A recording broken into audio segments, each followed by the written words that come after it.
E aí, jovem, beleza? As manifestações da capacidade física força. A força é uma capacidade física complexa. Existem 3 manifestações diferentes da força: a força máxima, a resistência de força e a potência muscular.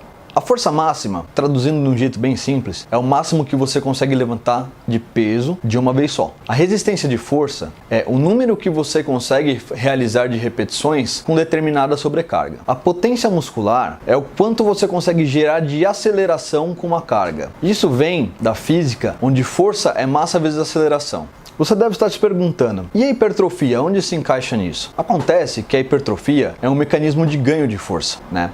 Nós temos dois mecanismos de ganho de força: a hipertrofia miofibrilar e as adaptações neurais. Elas acontecem ciclicamente, uma após a outra. Normalmente começa o ganho de força por adaptação neural. O que é uma adaptação neural? O seu músculo é formado por várias fibras e nem todas elas estão inervadas para serem recrutadas. O seu cérebro vai criando ramificações nervosas para recrutar o máximo possível de fibras, e recrutando novas fibras você vai aumentando sua força. Isso é o ganho de força por adaptação neural.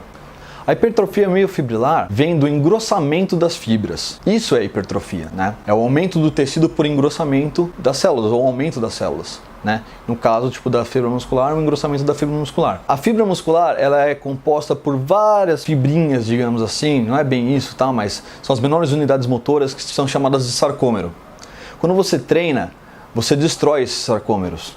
Isso é parte, ela é intrínseca do treinamento, tá? Já está subentendido que quando você vai treinar, você vai destruir sarcômeros. E aí, esses sarcômeros ficam inutilizados. E então o seu corpo vai lá e produz mais sarcômeros para ficar no lugar daqueles que foram inutilizados. Só que, para não acontecer essa quebra de novo, o que o seu corpo tenta fazer? Ele tenta colocar mais sarcômeros no lugar daquele lá. Então, se quebrou um, digamos que o seu corpo vai lá e faz 2, um em paralelo ao outro. Então a hipertrofia miofibrilar é a criação, a síntese de novos sarcômeros em paralelo, engrossando a fibra. Imagina como se fosse um cabo de aço. Imagina que agora você coloca um monte de novos cabinhos de aço até eles ficarem mais fortes. É mais ou menos por aí. Agora, para você entender bem as manifestações da força, eu vou te convidar a imaginar na seguinte situação. Uma pessoa A consegue levantar 150 quilos uma vez no supino. E a pessoa B consegue levantar apenas 100. Qual das pessoas é mais forte? Me parece meio óbvio que a pessoa A consegue levantar 150, enquanto a pessoa B consegue levantar só 100, não é mesmo? Mas agora imagina que essas duas mesmas pessoas vão lá e colocam 50 quilos no supino. E a pessoa A consegue realizar 15 repetições, enquanto a pessoa B consegue realizar 20. Qual delas é mais forte? Agora a coisa mudou um pouco de figura, né? A pessoa B, que era mais fraca, agora está mais forte, ela conseguiu levantar mais vezes. Isso acontece justamente porque a capacidade física força é uma capacidade complexa que tem diferentes manifestações. Basicamente, nós poderíamos dizer que a força máxima da pessoa A é maior do que a da pessoa B, mas a resistência de força da pessoa B é maior do que a da A. Então, a pergunta final é: qual pessoa é mais forte? A A ou a B? E a resposta é as duas. Uma é mais forte de um jeito e a outra é mais forte do outro. É por isso que existem treinamentos diferentes para diferentes situações, para diferentes modalidades esportivas, por exemplo. Porque em algumas modalidades você precisa de uma força máxima maior, ou uma resistência de força maior, ou às vezes até uma explosão muscular maior, que é a potência muscular. Por exemplo, um atleta de 100 metros rasos, ele precisa de uma explosão muscular muito grande, né? Já um levantador olímpico precisa de uma força máxima muito grande, ele precisa levantar uma vez só. E já um remador, por exemplo, precisa de uma resistência de força muito grande, porque são ciclos e ciclos de remada.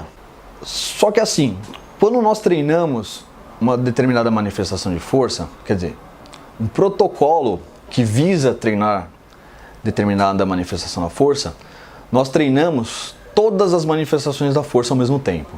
Só que em maior grau, a que está sendo visada. Tradicionalmente, o protocolo de treinamento de força máxima, a faixa de repetição para ocorrer a falha concêntrica fica entre 1 a 5 repetições máximas. E o treinamento de resistência de força fica entre 15 e 30, mais ou menos. O treinamento de potência muscular se consiste em pegar um peso e acelerá-lo o máximo possível. Agora, a faixa de repetição que você vai usar, aí vai depender da especificidade do treinamento, por exemplo, para uma atividade esportiva, para o que você vai querer esse ganho de potência, né? Se você precisa acelerar um peso muito grande, você vai usar repetições mais baixas. Se você precisa acelerar um peso menor, você vai usar repetições mais altas. Mas e a hipertrofia? Aonde fica nisso tudo? A hipertrofia, nós costumamos trabalhar com faixas de 8 a 12 repetições. Mas por que 8 a 12 repetições? É um número mágico? Você escolheu aleatoriamente? Não. De 8 a 12 repetições vem da seguinte observação, que quanto maior o trabalho mecânico, maior a síntese proteica, né? E onde acontece o maior trabalho mecânico é nessa faixa de 8 a 12 repetições. Se você quiser entender melhor isso que eu estou falando, dá uma olhadinha na tabela que tem aqui na apostila aqui embaixo, tá? Lá você vai entender direitinho isso daqui que eu estou falando, de onde tem o maior trabalho mecânico. A definição de trabalho mecânico está escrita na apostila aqui embaixo. Se você ler na apostila, vai notar que tem na definição do trabalho mecânico a energia transferida para um sistema. Como eu disse que a faixa de repetição de 8 a 12 repetições é onde nós temos o maior trabalho mecânico, não é muito difícil você conseguir imaginar que também é uma ótima faixa para você trabalhar na parte de definição muscular, porque é onde tem o maior gasto de energia, então você vai ter um maior déficit energético, isso obviamente pensando que você vai fazer uma dieta hipocalórica e que você vai estar em balanço energético negativo, tá? Então você vai conseguir acelerar o seu processo de lipólise, que seria a perda de gordura. Na apostila aqui embaixo você vai encontrar também a fórmula física do trabalho mecânico.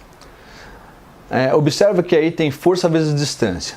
Traçando um paralelo na musculação, a força é o peso que nós usamos e a distância é o número de repetições. Observando o protocolo de força máxima e de resistência de força, nós podemos observar que no protocolo de força máxima nós temos um peso muito grande, porém uma repetição muito pequena. Quando a gente multiplica os dois, não dá uma coisa muito grande. E na resistência de força é o contrário, nós temos um peso muito pequeno para uma repetição, um número de repetições muito alto. Multiplicando os dois também não dá uma coisa muito grande. Na hipertrofia, que é na faixa de 8 a 12 repetições, nós temos dois fatores médios. Na hora que você multiplica dois fatores médios, dá uma coisa maior. Então é por esse motivo, que na faixa entre 8 e 12 repetições nós temos o maior trabalho mecânico. Então a melhor faixa para você trabalhar a hipertrofia, porque quanto maior o trabalho mecânico, maior a síntese proteica, ou seja, maior a hipertrofia miofibrilar e também o maior gasto energético. Por isso também usa-se protocolo de hipertrofia em treinos de definição. Então, resumindo a história, se você treinar com protocolo de hipertrofia, vai servir tanto para você ganhar massa muscular quanto para você emagrecer. Se você vai ganhar massa muscular ou vai emagrecer, o que vai ditar é a sua dieta. E para te ajudar nisso, eu tenho um bônus para você lá na área de bônus, que é falando justamente sobre dieta. Aqui na apostila, mais uma vez, se você quiser calcular numericamente o trabalho mecânico, é só você pegar a sua carga de treino, que você já aprendeu a calcular na aula passada, e multiplicar pelo tamanho do percurso. Por exemplo, digamos que eu estou fazendo um supino, O meu percurso é a minha envergadura, Digamos que eu tenha meio metro de braço, então eu pego a carga de treino que eu calculei, multiplico por meio e eu vou ter o trabalho mecânico em joules, Lembrando que o trabalho mecânico é energia. Então é isso e nos vemos na próxima aula.